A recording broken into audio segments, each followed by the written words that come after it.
Hola oyentes, ¿qué tal? Muy buenas tardes, bienvenidos a Asiento Extra de este día jueves tan especial hoy 13 de febrero, el Día Mundial de la Radio. Hoy hemos tenido un día bonito con la gente que nos ha enviado saludos, que nos ha enviado finalmente ese cariño que todos los días a través de la radio nos hacen sentir en cada programa. Cada programa tiene su audiencia, sus seguidores. Este programa, especialmente de las 2 de la tarde, tiene un grupo de personas que les interesa mucho el análisis político, temas sociales, de salud, de seguridad. Así que, y obviamente, toda la información deportiva después ya vendrá mucho que contar, pues un programa para pasar la tarde de manera mucho más agradable, más allá de la política y temas que a veces son tan difíciles como ocurre a nivel nacional. Sol caliente, la tarde está en este momento aquí en el Valle Central.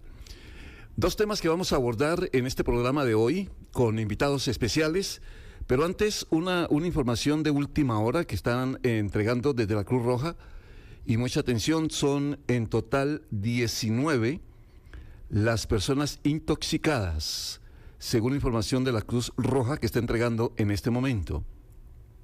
Hay atención de ambulancias, de vehículos operativos en el sector del Colegio Jerusalén. Esto está pasando en Pérez Celedón. Según información que han recibido, hay intoxicación, repito, de 19 personas. La noticia está en este momento en desarrollo. De ellas tendremos reporte en el momento que la Cruz Roja nos suministre más detalles de lo que está pasando. Y decía que dos temas que son muy importantes, muy importantes hoy. Uno de ellos tiene que ver con la migración y la cantidad de migrantes que a través de territorio costarricense se estaría registrando desde ya, producto de las órdenes del gobierno de Donald Trump en los Estados Unidos.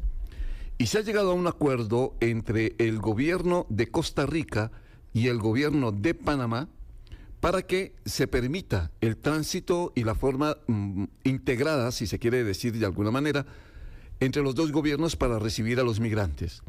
Migrantes que desde Costa Rica estarán enviando a territorio panameño y esto producto del flujo migratorio norte-sur.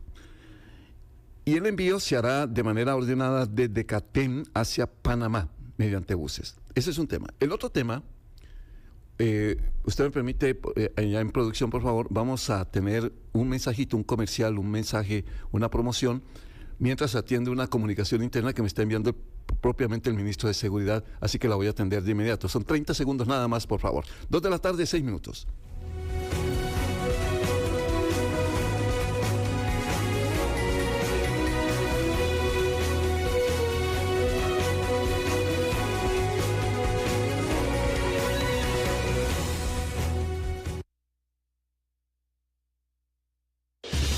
Diario Extra llega hasta su casa o negocio.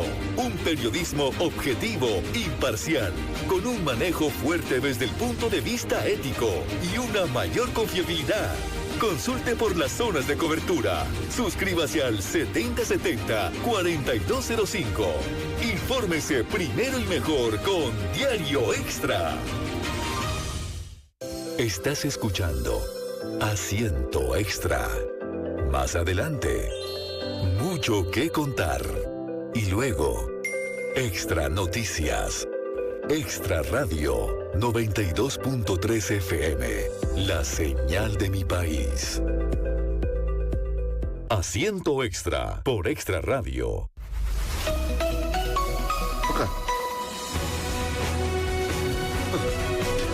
Las 2 de la tarde y 7 minutos. Bueno, y el otro tema, decía, es el de Ecuador. A las 2:30 de la tarde estaremos entonces con el señor ministro de Seguridad para conocer esta decisión que se ha tomado por parte de el gobierno de Panamá y de Costa Rica. Llegaron a un acuerdo para facilitar el tránsito de los migrantes. Eso lo estaremos analizando entonces esta misma tarde aquí en Asiento Extra. Y la otra noticia que es muy importante, de la que hemos hablado muchísimo en nuestras ediciones, tiene que ver con Ecuador.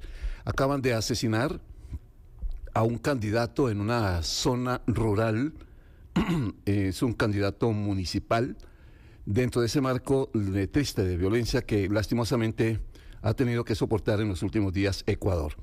Pues bueno, además de toda esta situación, las denuncias que ha hecho el propio presidente Noboa, en el sentido de que hay fraude o algo irregular, por lo menos, en el conteo de los votos que depositaron los ecuatorianos el domingo anterior. Lo curioso, lo mismo está diciendo al otro lado la segunda ganadora en las elecciones del domingo, doña Luisa González, que hubo irregularidades. Es decir, los dos candidatos que pasaron a la segunda ronda están alegando en este momento que hubo irregularidades en el proceso de conteo, principalmente en el conteo de los votos que depositaron los ecuatorianos en esa jornada del domingo, que sin embargo fue muy tranquila, tal y como lo hemos contado permanentemente en nuestras ediciones de esta radio, a través de nuestro diario, Diario Extra, y de los noticieros de televisión. El análisis que queremos hacer es ahora que viene. Recién llegamos a Ecuador, que a propósito, voy a hacer un paréntesis. Qué país tan bonito. Hay cosas que me gustaría mucho compartir con ustedes, invitándolos para que vayan a Ecuador el día que pues pretendan hacer turismo en Sudamérica. Vale la pena. Ecuador es un país muy bonito. Quito es una ciudad colonial, llena, cargadísima de historia, que vale la pena que la conozcamos.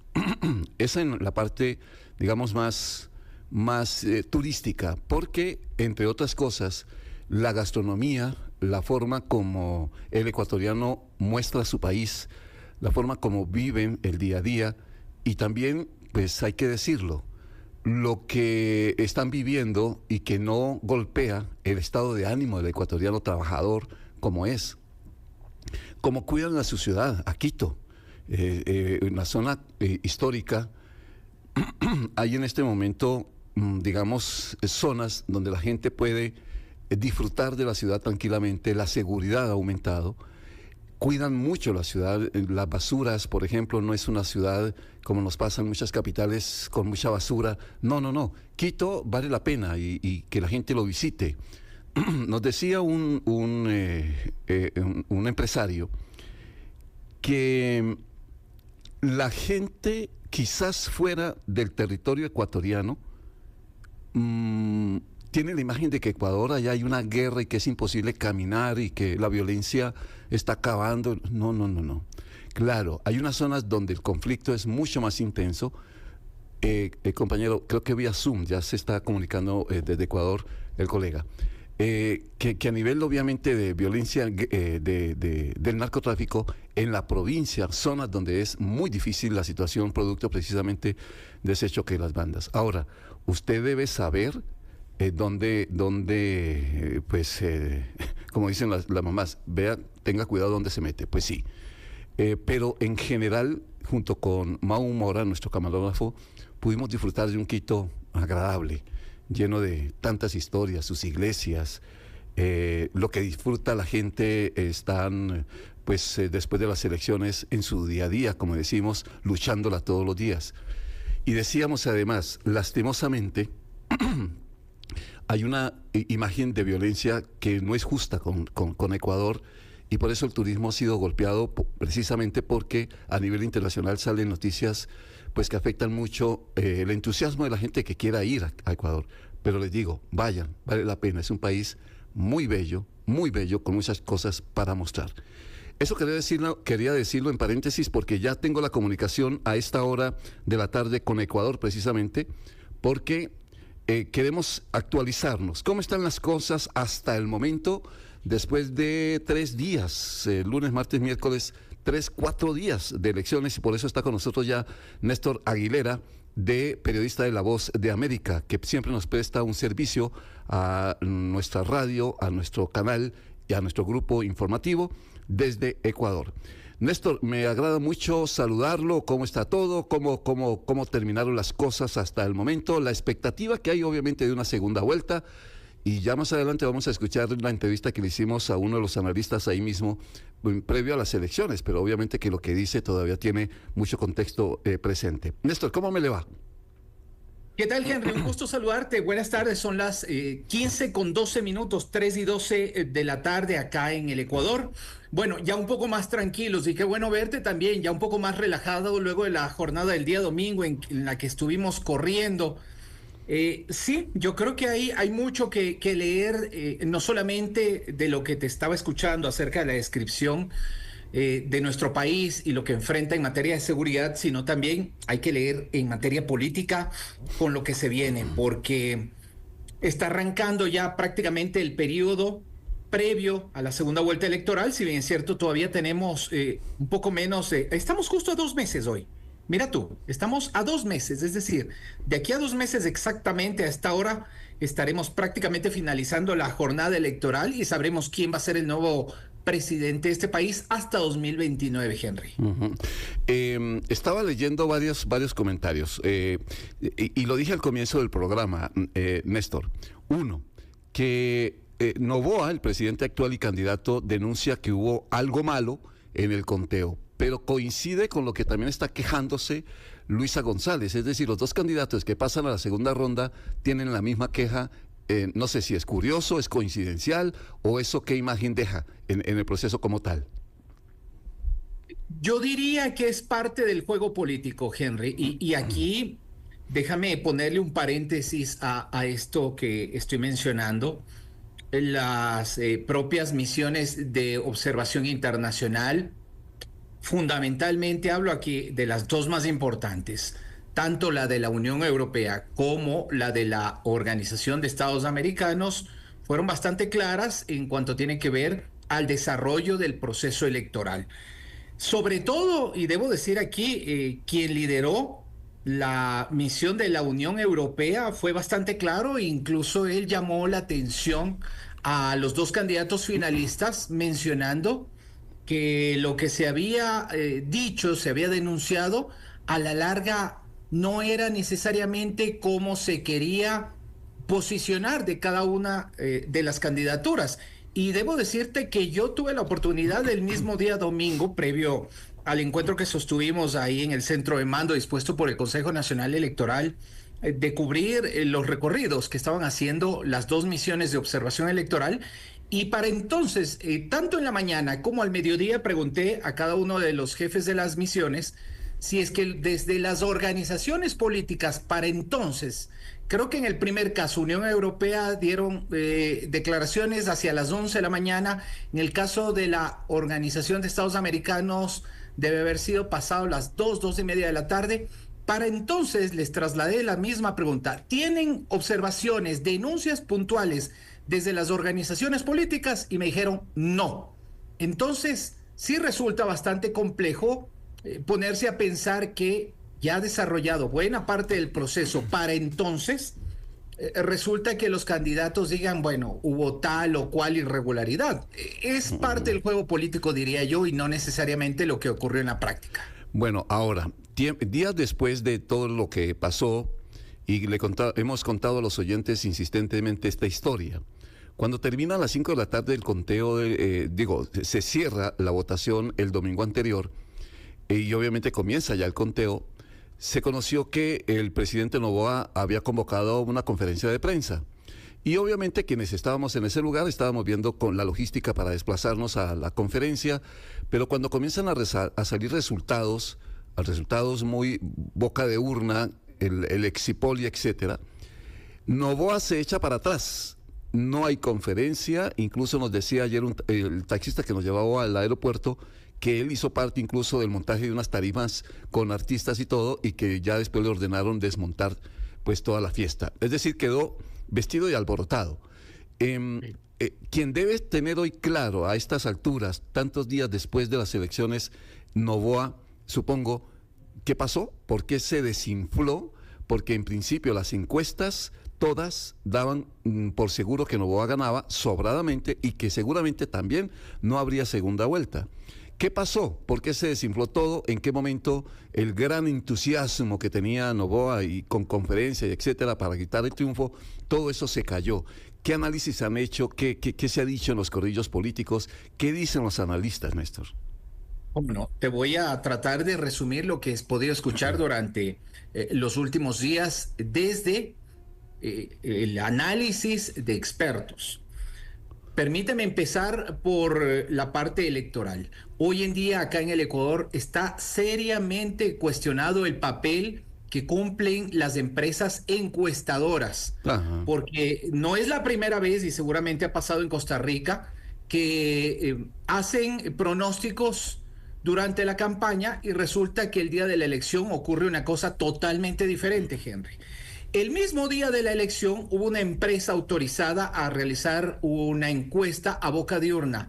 El resultado comenzó a entregarse, y debes recordar tú, en el Hotel Hilton Colón, hacia las 17:05 de la tarde, que resulta que ahí decía que Daniel Noboa ganaba con el 50.1%, es decir, eso se acababa el día domingo y Noboa era reelecto para un periodo de 4 años más.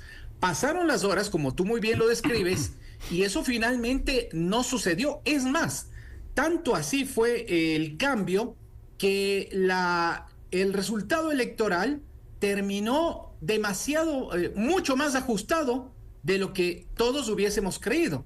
A tal punto que al final, Luisa González, si revisamos la página web del Consejo Nacional Electoral, al día de hoy, 43,99% y Noboa 44.1%. Entonces estamos hablando de una diferencia muy pequeña, muy corta. Fíjate tú, apenas 0,17% de la votación. Y eso da cuenta de que las encuestas se equivocaron. Ahora, si vemos la parte política, a mí me gustaría, Henry, referirme a la gestión. Tú hablabas al inicio de esta conversación sobre la inseguridad, la violencia, que es el principal problema que tenemos hoy en día los ecuatorianos y que está golpeando, sin lugar a dudas, yo diría, con fuerza, algunas zonas que son las más golpeadas. Como tú muy bien lo decías, hay ciudades como, por ejemplo, Guayaquil o la provincia del Guayas, la provincia del Oro, la provincia de Manabí, la provincia de Esmeraldas y Los Ríos. Son provincias de la región litoral, son las más golpeadas.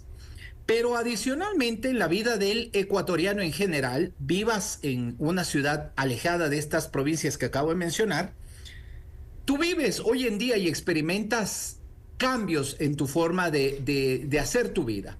Porque si tú te pones un pequeño negocio, y esto para que se entienda y sobre todo el público comprenda, y los primeros que aparecen son los extorsionadores o vacunadores, como se los conoce también en otros lugares, que te dicen, mire, si es que usted el día de mañana a mí no me empieza a pagar $100 al mes, yo le pongo un explosivo en su negocio o mato a sus padres, mato a su esposa, a quien sea.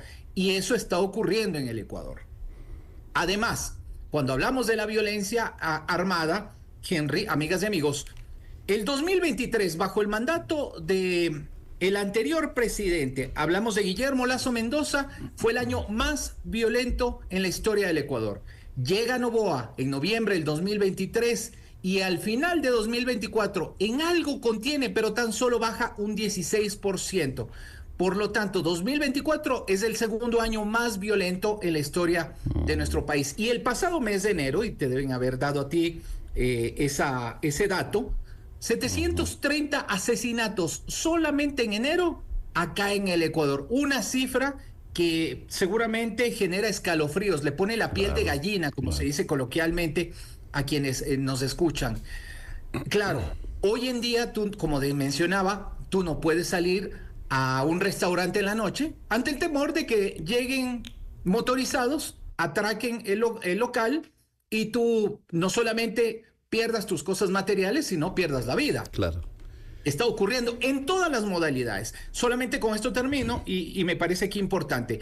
2, tuvimos durante el año pasado una serie de apagones que Daniel Noboa, siendo candidato, se comprometió a solucionar, la crisis energética, porque había un déficit de lluvias y se sabía que iba a haber una temporada muy seca con graves condiciones. Bueno, recién cuando el agua se le subió al cuello al presidente y a su gobierno, es que empezó a tomar acciones, pero ya era bastante tarde, tuvimos apagones hasta de 14 horas al día. Y finalmente, el tema económico. Nos subieron el IVA a los ecuatorianos, hubo un aumento de 3 puntos porcentuales, decidido por el presidente Daniel Noboa, de 12 a 15.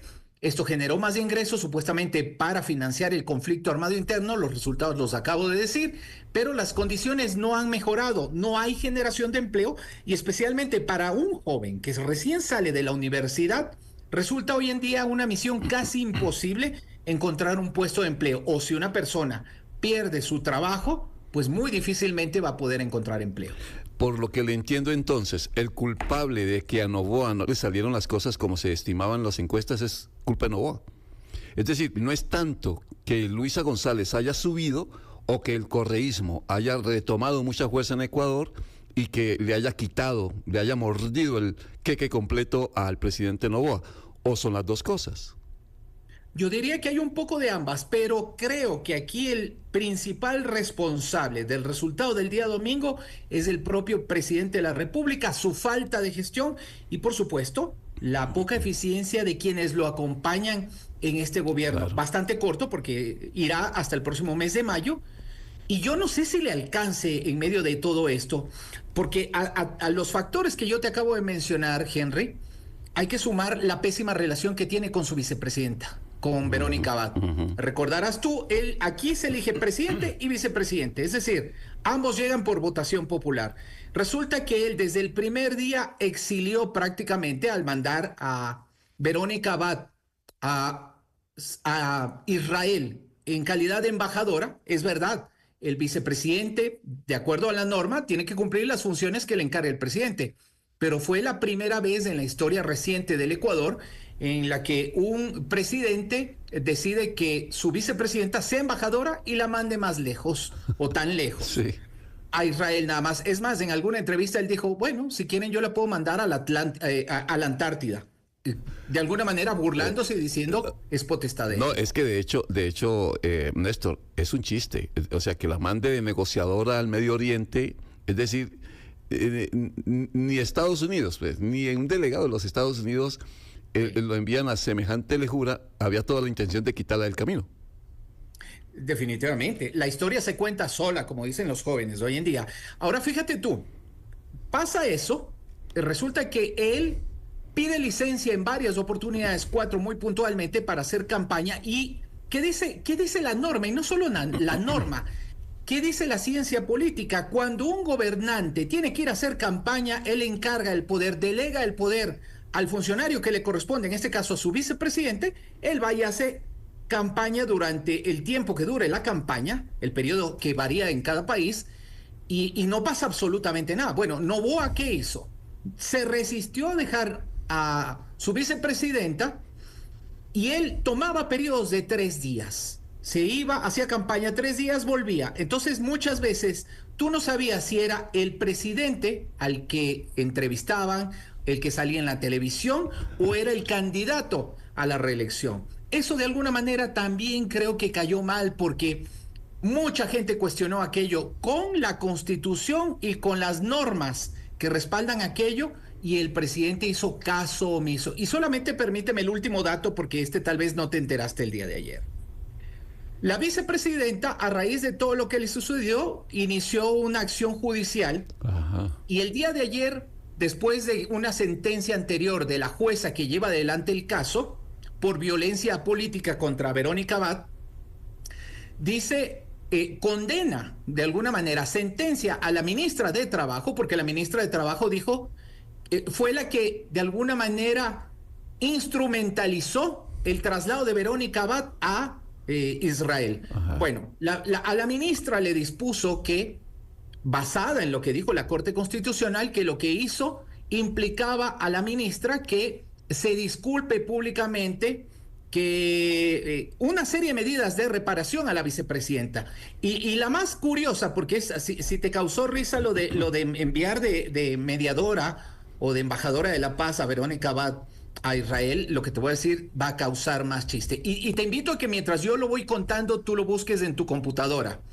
El día de ayer, la jueza acudió con los abogados de Verónica Abad al Ministerio de Trabajo, porque una parte de esta sentencia dada por la jueza Nubia Vera, si tú pones sentencia Nubia Vera o buscas Nubia Vera Ecuador, Nubia con B larga, te vas a dar cuenta de que el día de ayer fue la jueza a verificar que como parte de esta reparación a la vicepresidenta elegida junto a Noboa, tenía que colocarse una placa en la puerta del Ministerio de Trabajo diciendo, este ministerio de alguna manera va a respetar a los trabajadores, digo, por lo que le hicieron a Verónica Abad. ¿Y qué es lo que pasa? Que habían puesto la placa como dispuso la jueza, pero curiosamente la placa transparente sobre una pared blanca y letras casi ilegibles, transparentes. Es decir, tú te tenías que acercar y la jueza hizo el ejercicio valiéndose del apoyo de los periodistas que fueron a hacer la cobertura. Hubo un periodista que le prestó uno de estos reflectores que tienen un fondo negro al otro lado, color plateado, para iluminar cuando se hacen las salidas en vivo los periodistas. Y le puso como fondo negro y ahí se iluminaba y se podía leer el contenido de lo que estaba publicado en la placa colocada en la puerta del Ministerio de Trabajo. Una cosa de locos, es decir, el gobierno de alguna manera se burla incluso de una sentencia judicial y dice, yo lo estoy cumpliendo, pero lo cumple muy a su manera y de una manera que seguramente, pienso yo, por lo menos pensaríamos, amigos enemigos, que le va a generar más rechazo, más molestia al presidente candidato Daniel Noboa. Muy bien, Néstor, permítame un segundo. Creo que tengo al señor ministro de Seguridad. Señor ministro, ¿le puedo rogar un favor? Mutear su micrófono mutear su micrófono, ministro, por favor, mientras termino la entrevista con Ecuador, con Néstor Aguilera, periodista nuestro. Ahora sí, gracias, ministro, ya lo veo en la señal también.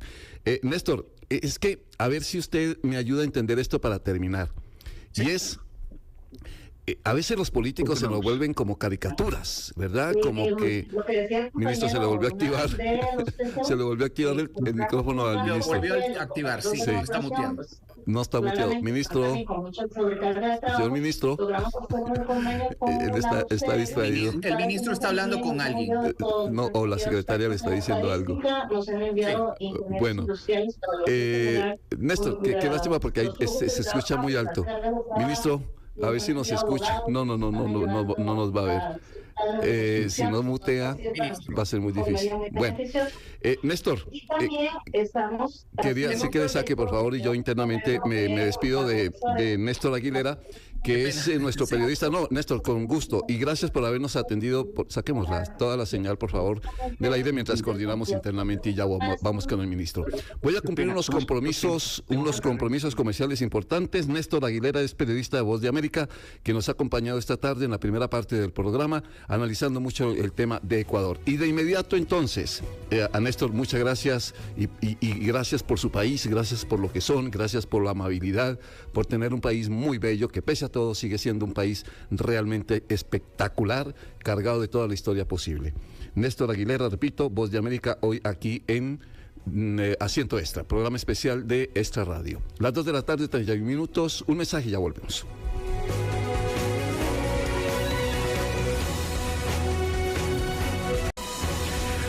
Las 2 de la tarde, 33 minutos. La segunda parte, les dije al comienzo de nuestro programa esta tarde, la segunda parte tiene que ver con el tema de migración.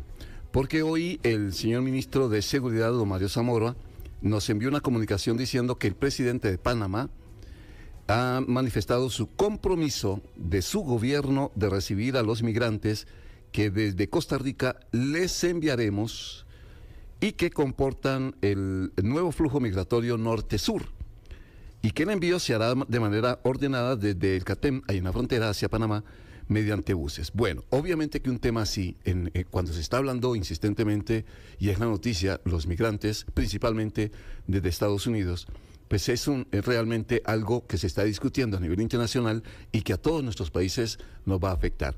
Por eso hablar con el señor ministro de Seguridad es importante, para conocer un poco de todas estas medidas que se están adoptando y la alianza que se debe generar entre países para hacerle frente a un flujo migratorio que sin duda alguna va a ser muy grande en los próximos días. Señor ministro Mario Zamora, qué gusto tenerlo con nosotros a esta hora. ¿Cómo me le va? ¿Qué tal, don Henry? Un saludo a usted y a todos los que nos escuchan y nos ven a través de su medio de comunicación. En efecto, el tema migrante es un tema central en este momento en la agenda global. Primero, porque recordemos que se había establecido un flujo en dirección sur-norte.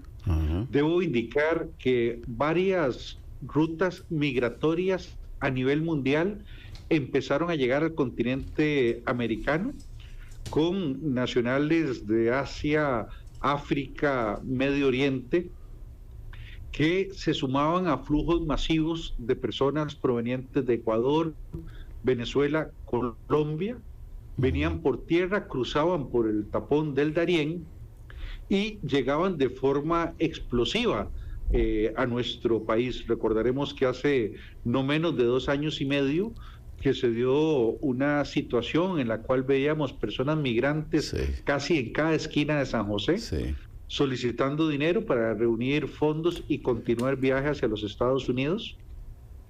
En aquella oportunidad yo me trasladé, siendo recién nombrado como ministro de Seguridad y Gobernación, me trasladé a Panamá, visité junto con el ministro de Seguridad de aquel entonces el tapón del Darién, lo recorrimos en helicóptero, analizamos la realidad de los flujos, el papel también de las mafias, que en el caso de las mafias de trata de personas era evidente la participación del cartel del Golfo de Urabá, que jugaba un rol casi de extorsionador de las personas migrantes que iban en esta ruta. Nos organizamos con las autoridades migratorias y policiales panameñas, provocamos una reunión entre los dos mandatarios de ambos países. Fue así como nuestro presidente y el presidente de Panamá visitaron el tapón del Darién y observaron por sí mismos todo el movimiento del flujo migratorio que se estaba llevando a cabo. Llegamos a un acuerdo con Panamá. Panamá, a la salida del tapón del Darién, organizaba a las personas en un campamento, de ahí salían en buses de manera ordenada, llegaban al CATEM, que es el centro de atención para personas migrantes en la frontera de Paso Canoas. Ahí nosotros les dábamos un trato humanitario, veíamos por ellos desde el punto de vista de salud pública, desde el punto de vista de atención psicológica para aquellos que habían sufrido traumas a lo largo de este viaje. Y las personas proseguían ruta hacia el norte, cruzaban en autobuses por territorio costarricense, de ahí que no observamos en Costa Rica, fíjese, don Henry, que solo en el año 2023 cruzaron por Costa Rica 528,000 migrantes. Y en el año pasado, 2024, fueron casi 420,000. Y no observamos como población costarricense el paso de esas personas por nuestro territorio. Eso se debe a una operación exitosa a través de buses en los cuales movilizábamos de 22 a 25 buses diarios de frontera a frontera, encapsulados con seguimiento policial, y de esta forma se dio un tránsito seguro, legal y sin presencia de las mafias migratorias en el paso por Costa Rica y en el paso por Panamá. Fuimos reconocidos tanto por el ACNUR como por la Organización Mundial de Migraciones como el eslabón de la ruta en que se respetaban los derechos humanos de las personas, y nos distinguieron por la excelente responsabilidad con que Panamá y Costa Rica tratábamos este flujo migratorio. Ahora, a partir de la llegada del señor Trump y el establecimiento de nuevas medidas migratorias en los Estados Unidos y el cierre de la frontera entre México y Estados Unidos, ha generado un nuevo flujo de retorno, ya en dirección inversa, es decir, personas que vienen desde el norte y van hacia el sur, regresan a sus países. Estas personas son de nacionalidades ecuatorianas, venezolanas, colombianas, pero también con personas también de África y Asia. Entonces, nosotros estamos coordinando el establecimiento también de sistemas seguros de paso por Costa Rica, como punto de salida a Peñas Blancas y nuestra frontera de Tablillas, que está cerca de los Chiles. De ahí saldrán buses de forma segura, llevarán a las personas migrantes al CATEM Sur, en donde les daremos atención humanitaria, sanitaria, y luego estas personas proseguirán a establecimientos migratorios en Panamá para proseguir la ruta hacia sus países. Claro, y en aquellos casos de pero, ministro, y africanos, ministro, solamente mediante aviones saldrán hacia sus países de origen con un programa que tiene Panamá con los Estados Unidos. Claro. Disculpe esta larga introducción, pero era para darle toda la información de referencia. Lo entiendo. Quedo a sus órdenes. Ministro, varias cosas. Uno, entonces, bueno, déjeme preguntarle si hay cifras, si hay estimativos. Es decir, ustedes creen que aquí se puede presentar en estos días un fenómeno migratorio muy grande, pero si se maneja en algún momento cifras. Mire, estamos viendo primero la primera cabeza de playa, por así decirlo, la primera punta de lanza de este movimiento. Han sido números muy pequeños de 10, 12 personas, hay días en que no viene nadie. Entonces, estamos tomando todas las medidas, pero advertidos por inteligencia migratoria de que sí vienen flujos de 1,000, 2,000 personas a lo largo de la ruta entre Guatemala, Honduras, Nicaragua. ¿Estas personas vienen en buses, vienen en carros, vienen caminando? ¿Cómo están haciendo? En los otros países se vienen moviendo de forma muy desordenada. Yo no quisiera pues hacer mayor referencia a ello. Es un fenómeno que no se atiende desde el punto de vista de las instituciones.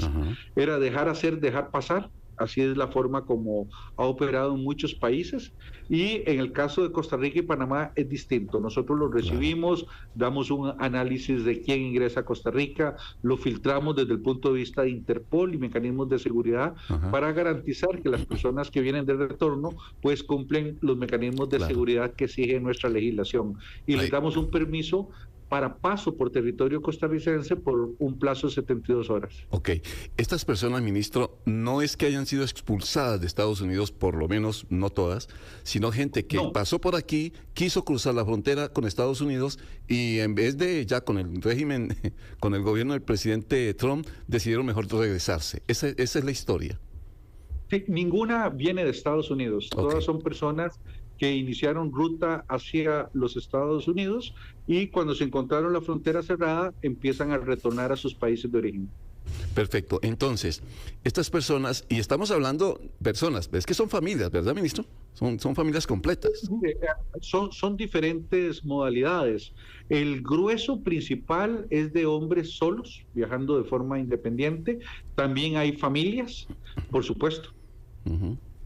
Ahora, ministro, en 72 horas en el tránsito y obviamente la mecánica para que puedan transitar sin generar problemas en territorio costarricense, eso está garantizado. Pero ¿qué pasa si una persona de estas que intentó cruzar Estados Unidos ya estuvo aquí, ya vio que aquí puede de pronto pidiendo en la calle o sobreviviendo el día a día, se quiera quedar? ¿Qué pasa con esa persona o esa familia?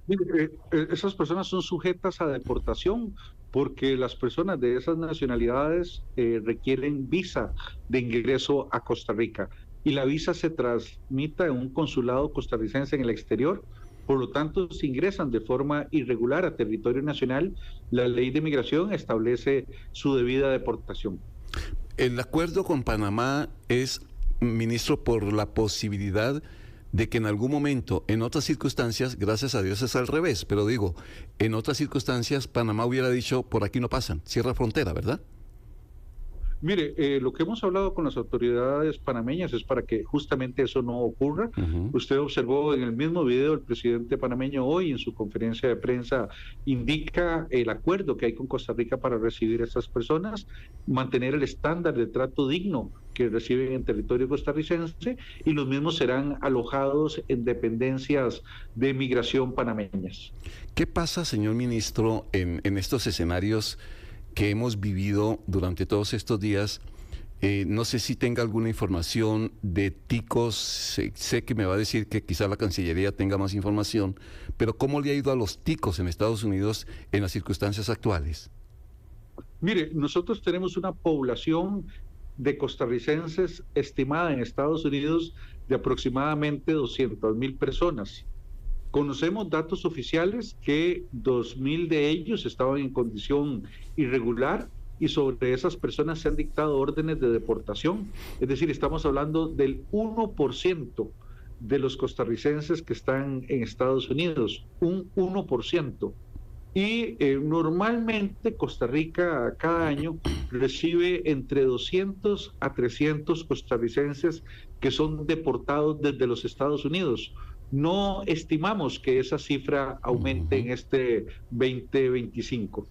Esos temas, por ejemplo, cuando estuvo el secretario de Estado de los Estados Unidos, ¿en algún momento eso se tocó, se abordó en alguna conversación, ministro?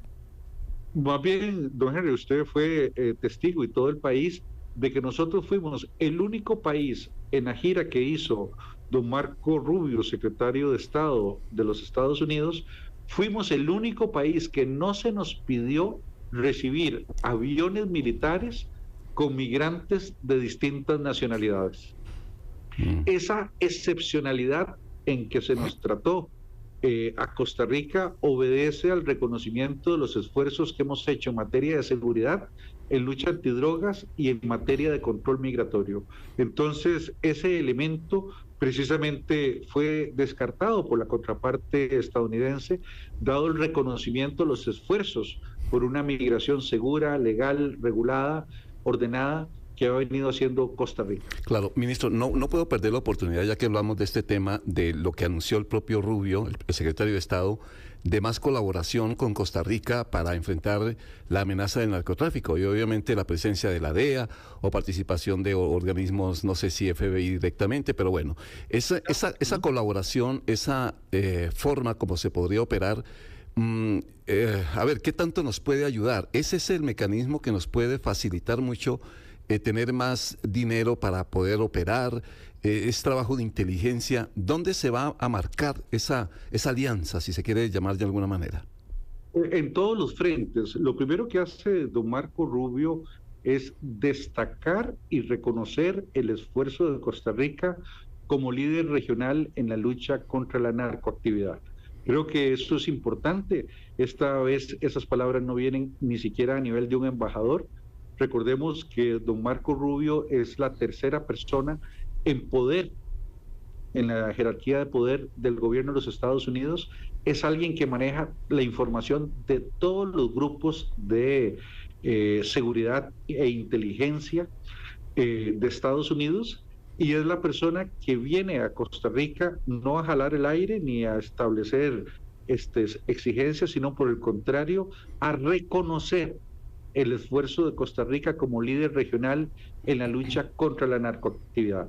Y de ahí que ofrece mejorar la alianza y la cooperación que tenemos tanto con la DEA como con el FBI. Esa cooperación va a ser incrementada. Hay una serie de conversaciones que son de naturaleza confidencial, pero todas dirigidas a la lucha contra el narcotráfico y a evitar el asentamiento de grupos mafiosos en el territorio costarricense, y una mejora en las capacidades de la policía costarricense en esta lucha contra la narcoactividad. Entonces iremos haciendo anuncios conforme los distintos proyectos que tenemos en curso hagan que sea posible esta información pública. Pero sí le debo decir que tenemos una agenda muy intensa con nuestras contrapartes estadounidenses. Tenemos una mancomunación de esfuerzos y trabajo. Espero también estar yo visitando Washington en las próximas semanas, todavía para coordinar de mejor manera estos escenarios de lucha y combate a la narcoactividad, y creo que esto nos va a reforzar nuestro rol de líder regional en materia de lucha contra los grupos criminales narcotraficantes. Ministro, yo quedé con una espinita y sé que mucha gente ha podido tenerla igual, que se hubiera anunciado algo tan importante, tan contundente como decir que los organismos para enfrentar el narcotráfico del tamaño como la DEA nos vaya a ayudar en la lucha contra este flagelo horrible del narcotráfico. ¿Por qué en esa reunión o por qué en ese acuerdo o lo que sea no está el OIJ? Mire, la contraparte de la reunión es con el gobierno costarricense, el cual es parte del Ministerio de Seguridad, pero recordemos que los colegas del OIJ también tienen muy buena relación con nuestras contrapartes de DEA y FBI. Nosotros trabajamos en conjunto, ellos tienen escenarios judicializables que hacen trabajo, muchos de los oficiales del OIJ son capacitados y formados en los Estados Unidos o con capacitación estadounidense, igual que los nuestros. Entonces, mira, aquí no hay ninguna frontera divisoria, Por supuesto que el escenario de mejora de las capacidades policiales también tendrá como efecto positivo su impacto en el OIJ. Entonces, en esto trabajamos en un frente común por Costa Rica contra los grupos narcotraficantes. Cuando la embajadora de Estados Unidos estaba ya terminando su gestión, la trajimos aquí a este programa, precisamente en Asiento Extra una tarde, ya creo que se iba al otro día, y ella dijo algo que nos llamó la atención, ministro, y es una de las formas en las que se puede combatir el narcotráfico y derrotarlo, porque el enemigo es solo uno, es uniendo las fuerzas. Y ella se quejó o vio con tristeza que no vio eso en los organismos nuestros aquí en el país, es decir, que el OIJ va por un lado, Ministerio de Seguridad por otro, Fiscalía por otro, Ministerio de Justicia por otro, etcétera. Y obviamente que esa queja o lamentar que eso estuviera pasando, sí lleva a preguntar ¿cuál podría ser el puente para que eso no pase? Porque ella clamó, dijo, por favor, únanse, porque el enemigo es solo uno. El narco, mientras nos peleamos entre todos, el narco hace de las suyas, nos hace mucho daño y está afectando mucho al país. ¿Cuál podría ser ese puente, ministro, para que ese diálogo se cree? Y conociendo a fondo el criterio de la señora embajadora, creo que se estaba haciendo referencia en sentido estricto a las relaciones que hay entre los poderes de la República, que esos son escenarios políticos y no policiales. Creo que a eso se refería, y eso lo dijo la señora embajadora en diferentes oportunidades en esa línea. No se refería a los estamentos policiales, se refería a los estamentos políticos de los tres poderes de la República. Esa era su referencia en concreto. Y si usted observa, sí, a nivel...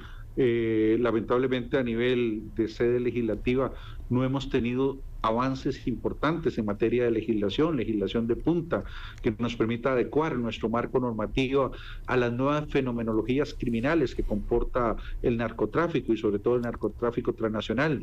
También la aplicación de la justicia tiene hierros muy importantes. Para muestra un botón de lo que ha pasado en las últimas 24 horas con el caso de Diamante. Errores insignificantes echan por la borda operaciones policiales y trabajo judicial de muchas personas. Estas debilidades que demuestra la ley y la aplicación de la ley en el país son importantes de reconocer de forma autocrítica para efectos de mejorar nuestra capacidad de enfrentamiento y lucha ante un enemigo tan potente como es el narcotráfico. Sí, finalmente, ministro, ya para dejarlo tranquilo, ¿qué tan grave es? ¿Tantas alertas debe dispararnos? ¿Qué tanto cuidado debemos estar poniéndole como sociedad a lo del fentanilo en Costa Rica? Mire, el fentanilo está teniendo una introducción al país de manera subsumida en otras drogas. Se usan pequeñas, mínimas cantidades de fentanilo para incorporarlos en pastillas de drogas sintéticas para provocar un aumento en los niveles de dependencia física de las personas con respecto a estas otras drogas. Entonces, su uso no ha sido de forma directa, sino de forma para inducir farmacodependencia en personas que son consumidores de drogas sintéticas. Esa ha sido esta primera etapa con que está introduciéndose el fentanilo en el país. Obviamente tenemos una alerta internacional que en la medida en que se mejore los controles de seguridad en la frontera Estados Unidos-México, hay una gran alerta.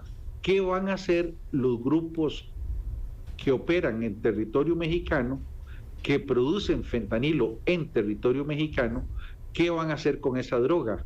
Pues tenemos un factor de riesgo, es que le intenten ahora empezar a vender no solo en México, sino también en Centroamérica, y por ende el impacto que puede tener sobre nuestro país. De ahí que tenemos todas las alertas, y esto es parte, es uno de los puntos y ejes de trabajo que tenemos con los colegas de DEA y FBI en lo que respecta a la lucha internacional contra estos grupos. Pues, ministro, queríamos hablar de todos estos temas y quiero agradecerle muchísimo su disposición, pero son finalmente temas que están sobre la mesa, son muy importantes, y estos acuerdos, principalmente ahora con el tema migratorio, que es el que nos debe llamar mucho también a la reflexión de lo que puede pasar, puede suceder hacia adelante también si estas políticas son intensísimas, mucho más fuertes por parte del gobierno de Estados Unidos. Ministro, muchas gracias y una bonita tarde.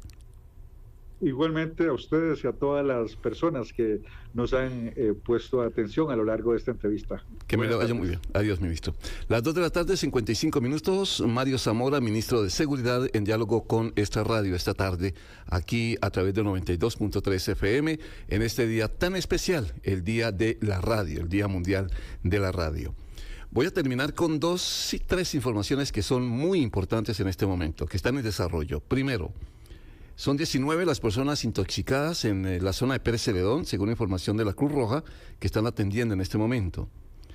Y 2, algo que yo sé que a mucha gente le va a llamar la atención, porque cuando hablamos de deuda política, ustedes saben cómo el Estado patrocina a los partidos políticos, y bueno, así se llama, deuda política, el término más científico.